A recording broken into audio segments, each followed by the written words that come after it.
არა ის მონტაჟი ნამდვილად არ იყო, ილომ ნამდვილად ასე წარმატებით დასვა, ჟარგონის ენაზე რომ ვთქვათ. ეხლა კი მაყურებელთა მხრიდან ყველაზე მოთხოვნადი რუბრიკის დრო არის რჩევები ავტომფლობელებს. რა უნდა გაითვალისწინონ ჩვენმა თანამოქალაქეებმა სავალდებულო ავტო დაზღვევისას. ავტობანისა და ბაკურ ხუნდაძის კომპეტენტური რჩევები და რეკომენდაციები. მაშასე მოყვებით ავტომობილის როგორც სოციალური მოვლენის ნაკვალებს და ცხადია მოვედით თუ არა ავტობანში. და დღეს ვისაუბრებთ ისეთ ღრმად სოციალურ საკითხზე, როგორც არის ავტომობილის ტექნიკური დათვალიერება. საბოლოო ჯამში იზრდება მოსახლეობის ინტერესი და ამ მზად ინტერესს ჩვენ უპასუხებთ კომპეტენტური აქცენტებით. ამ ყველაფერში კი ავტობანის დამფუძნებელი ბატონი ბაკურ ხუნდაძე დაგვეხმარება. მოგესალმებით. ძალიან დიდ თქვენი დროისთვის. მე მგონი ძალიან დიდი სოციალური მოვლენის მიმოხილვა მოგვიწევს დღეს როგორც არის ამ შემთხვევაში ავტომობილის ტექნიკური დათვალიერება და შესაბამისად ძალიან ბევრ კითხვას გავცემთ პასუხს, რომელიც აწუხებს ჩვენს მოსახლეობას. შევეცადოთ. შევეცადოთ. ტრადიცია დაცულია, დავიწყოთ. მაშასე, ბატონო ბაკურ პირველ რიგში რა არის ის ძირითადი ასპექტები, რაც უნდა გაითვალისწინონ ჩვენმა თანამოქალაქეებმა ტექდათვალიერების მნიშვნელოვან საკითხთან დაკავშირებით? სანდრო, ტექდათვალიერება შედგება რამოდენიმე ძირითადი პუნქტისაგან.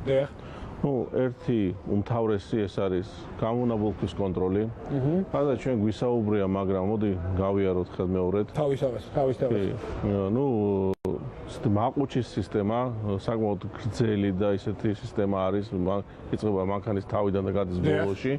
ის არ შედგება მარტო კატალიზატორით, იქ რამოდენიმე ნაწილისგან შედგება და საერთოდ ძველ მანქანებზე ევროპაში უმთავრესად მოთხოვნა ის მთლიანად უნდა შეიცვალოს რა. ერთ-ერთი უმთავრესი კომპონენტი და ყველაზე ძვირი კი კერამიკული კატალიზატორია, რომელიც საქართველოში ძალიან ბევრ მანქანას ამოცლილი აქვს. თუ ეს მოთხოვნა შემოვიდა, რაზეც ხა ჩვენ ვლაპარაკობთ, ძალიან დიდი რაოდენობის ავტომობილი უბრალოდ გაჩერდება, ან მოუწევს ყიდვა იმ ძვირადღირებული პროდუქტის. აი, აჯდება ბატონო ბაკურს $300-მდე დაახლოებით, თუ გვინდა ლაპარაკი გვაქვს წესიერი ხარისხის. ალბათ შემოიყრება ძალიან ბევრი ჩინური, როგორც ჩვენ ბაზარს ახასიათებს. და ის რამდენად შეძლებს რეალურად გამონაბოლქვი აკონტროლოს, ეგ არ ვიცი. ჩვენ გვაქვს ორიგინალ მწარმოებლებთან ურთიერთობა, ხა ამ პროდუქტის წინასწარ შემოტანას აზრი არ აქვს, თუ გაჩნდება მოთხოვნა, შემდეგ დეფიციტიც რაღაც პერიოდი შეიძლება იყოს კიდევაც, მაგრამ რეალურად არ იქნება. ავტობანი ამ ყველაფერს უპასუხებს თავისთავად. უპასუხებს ჩვეულებრივი თავისი სტილით, ეს იქნება ხარისხიანი პროდუქცია, ეს იქნება ორიგინალი ან ორიგინალთან მიახლოებული პროდუქტი. კი ბატონო, საკმაოდ ფართოა სპექტრი ასევე და რამდენიმე ძირითადი პუნქტი არსებობს, რადგან ვრცელდება ეს ტექდათვალიერება. აი პირველი რა არის, რითიც ჯობია რომ დავიწყოთ ჩვენი საუბარი. უმთავრესი მას მერე რაც არის გამონაბოლქვი არის საბურავები, მას ვზივართ კიდევაც, ამაზე გვილაპარაკია. აქ უმთავრესი არის, რა თქმა უნდა, პროტექტორის სიმაღლე, ზამთრის, ზაფხულის, თქვა შესაბამისობა, თქვა სეზონთან შესაბამისობა, რამდენად სწორი გიყენია და რა თქმა უნდა, ამაში ძირითადად დაინტერესებული არის სადაზღვევო, თქვენი მოწესრიგებული საბურავი გქონდეთ. მეორე კომპონენტი ეს არის უკვე სამუხრუჭეს სისტემა. ყველაზე რთული. რა თქმა უნდა, კატალიზატორის უბრალოდ ყიდვა აქ ჭირდება, მაგრამ ის რომ სამუხრუჭეს სისტემა გამართული იყოს, რაც ერთ-ერთი უმთავრესია, რაც არის გარანტი ადამიანის სიცოცხლისა, რომელიც ზის როგორც საჭესთან, ასევე საჭის გვერდზე, ან მანქანაში უკან, ეს არის სამუხრუჭეს სისტემა. ეს არის მისი დამცველი ამ ადამიანის. რას ჩვენთან წარმოუდგენელი და ზოგს არ ესმის, ერთ-ერთი უმთავრესი კომპონენტი სამუხრუჭეს სისტემაში, ეს არის ამორტიზატორი. ჩვენ უკან არის ამორტიზატორების თარო არის. თუ მაგალითად სამუხრუჭე მანძილი, როდესაც ამორტიზატორი არ მუშაობს, არის 80 მეტრი, როდესაც ამორტიზატორი გამართულად მუშაობს, ის შეიძლება დაახლოებით 40 მეტრი გახდეს.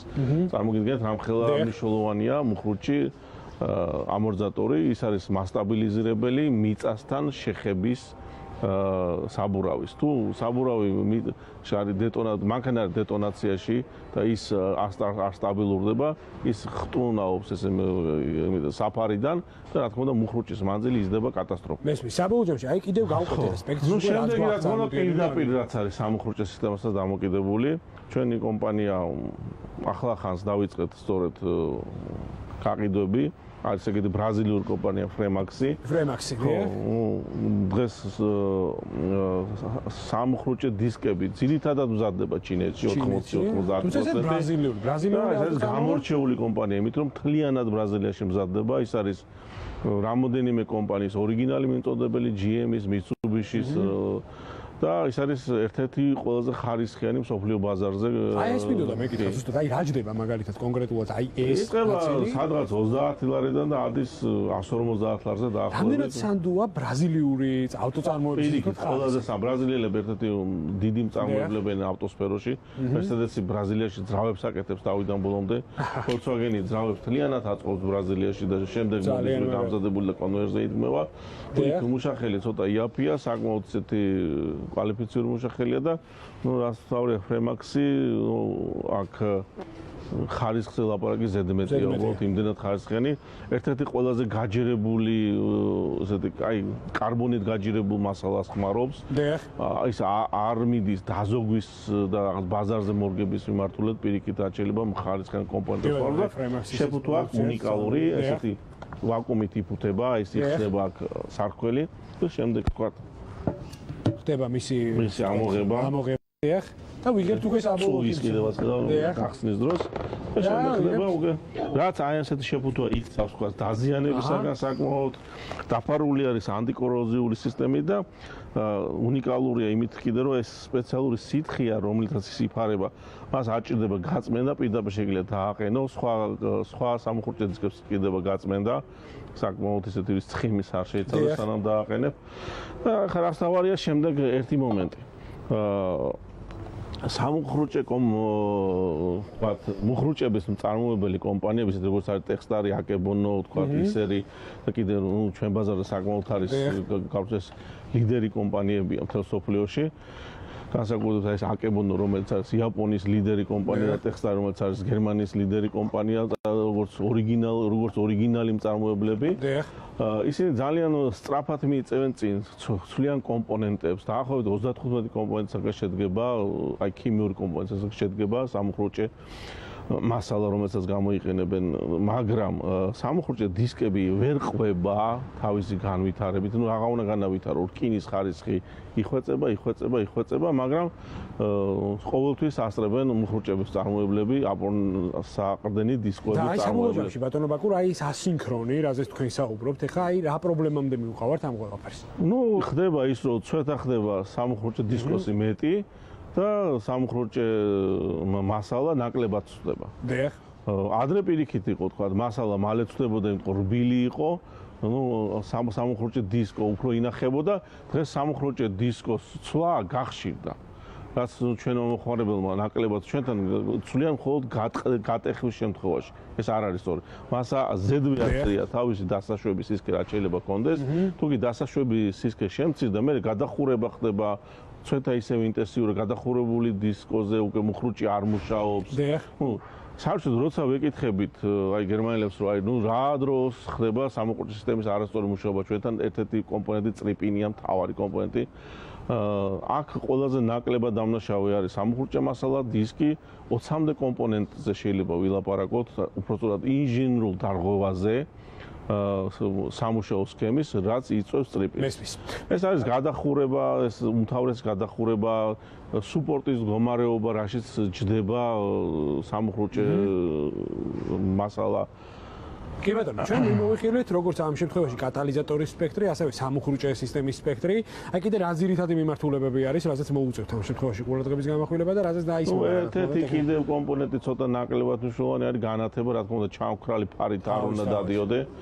ნუ გერმანელები მივიდნენ იქამდე, რომ თქვათ, თუ კი სინათლის ამრეკლი უკან სარკისებური მასალა, რომელიც არის გახუნებული, ნუ რა თქმა უნდა, დროთა განმავლობაში ხუნდება და არეკლა ხდება შუქის დაბინდული არეკლას თხოვენ ფარის შეცვლა საერთოდ, რომელიც საკმაოდ ძვირი დეტალია მანქანაში, ზოგიერთ ფარი ძალიან ძვირი ღირს ხო შეიძლება 1000 ლარი ზღიდეს, ძველ მანქანებზე ალბათ 100-200 ლარი, მაგრამ ამას ითხოვენ. არ მგონი ხა პირველივე თქვა ეტაპზე ჩვენთან ეს მოთხოვნა წამოვიდეს, თუ კი ჩვენ დავაყენეთ ევროპული მოთხოვნები საქართველოში მანქანების 80% მას ვერ გაივლის. სანდრო, მოდი ეს მე ეგეთი ის იდეა მაქვს, ადრეც გამოვთქვი, მე მგონი ესეც გავიმეორებ, რომ არის სახელმწიფო ინტერესი ტექნოლოგიაში და არის კერძო ინტერესი და არის ასევე სადაზღვევოს ინტერესი, ხო? უნდა გაიმიჯნოს ალბათ სახელმწიფომ უფრო უნდა დადოს ეკო სტანდარტი, გამონაბოლქვის სტანდარტი. ხო, რაც შეეხება საბურავი, მუხრუჭები, ამ ყველაფერს თუ არ მუშაობს და მანქანა მოხვდა ავარიაში, ხო, ამაზე პასუხს უკვე სადაზღვევო იხდის, ის ზარალდება, ხო? რა თქმა უნდა, ამისი სტანდარტები უფრო სადაზღვევო უნდა შემოიტანოს. თუ როგორი გამართული უნდა იყოს მანქანა და რა თქმა უნდა, ამ ყველაფერთან ერთად კომპლექსში არის სავალდებულო დაზღვევაც უნდა შემოვიდეს, ხო? აი ეს კომპლექსური თემა რა მოვლა და კენჭოსექტორის სიმძიმის წერტილი უკვე გადის მიწოდება და გადამხდელუნარიანობაზე ვთქვათ, ფლობელის მანქანის და ხა საკმაოდ ღია ბაზარი ვართ. საკმაოდ ევროპული ბაზარი ვართ, როგორც საგადასახადო სისტემით, ესევე კონკურენციის, კონკურენტუნარიანობით ბაზრის. საქართველოში რამოდენიმე საკმაოდ სერიოზული კომპანია ოპერირებს და ჩვენ ალბათ დეფიციტი ყოველ შემთხვევაში კომპონენტების ხრივ ქართულ მოხმარებელს არ ექნება. თუმცა ხოთი ურწმუნო თომები ყავს ძალიან ბევრი მოხმარებელი და არავის ხანდახან არ ჯერათ ხოლმე რომ საკმაოდ კარგი კონტრაქტები აქვს ქართულ კომპანიებს, როგორც ვერ წარმოუდგენია ხანდახან მოხმარებელს. ჩვენს ჯერ მარტო ავტობანი რა არის? ჩვენს კომპანია 65 ლიდერისთან გვაქვს ერთადერთი კომპანია, რომელთანაც კონტრაქტი არ აქვს ჩვენ ლიდერებს შორის, ეს არის Bosch. ამასაც თავისი მიზეზი აქვს. მე ახსნა შემიძლია ჩვენ ყველა კომპონენტი გვაქვს უკეთესი მოწოდებისაგან, ვიდრე Bosch შეუძლია შემოგთავაზოს და ამის გამო არ გვაქვს კონტრაქტი. კი ბატონო, ძალიან დიდი მადლობა საინტერესო რეკომენდაციებისთვის. უკვე მომავალ შაბათს სხვა არანაკლებ საინტერესო თემებით დაგიბრუნდებით. როგორ გინდათ ხალბატონებო და ბატონებო, ავტომობილი ხომ სოციალური მოვლენაა. ძალიან დიდი მადლობა ავტობანს და ბატონ ბაგურ ხუნდაძეს საინტერესო რეკომენდაციებისთვის და მომავალ შაბათამდე. გაიხარეთ. მადლობა. ასეთი აქტუალური და მეტად სოციალური საკითხებით ვასრულებთ დღევანდელ შაბათს. ეს ტრენდი ცხადია მომავალ შაბათსაც შეინარჩუნდება. მე ორ შაბათამდე დაგემშვიდობებით და მარტივ პრინციპს შეგახსენებთ, დავრჩეთ ერთმანეთთან ბიზნეს კონტაქტზე.